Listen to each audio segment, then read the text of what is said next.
Villa Prin A ขนาดធំឥឡូវនេះយើងមានមួយផ្ទះដែលបងប្អូនទិញហើយឆាប់បានចូលរស់នៅ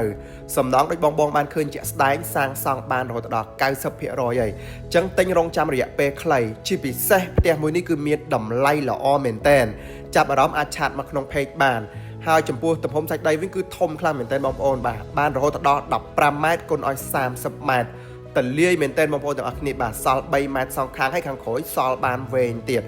ហើយចំពោះសាច់ផ្ទះវិញបានរហូតដល់ 9 ម៉ែត្រគុណឲ្យ 15 អញ្ចឹងផ្ទះមួយនេះគឺធំទាំងសាច់ផ្ទះធំទាំងសាច់ដីស័ក្តិសមបំផុតសម្រាប់លោកអ្នកដែលចង់បានផ្ទះដែលមានទំហំធំហើយតម្លៃសមរម្យបាទអាចមើលផ្ទះនេះបានហើយមានបន្ទប់គេងរហូតដល់ 6 ប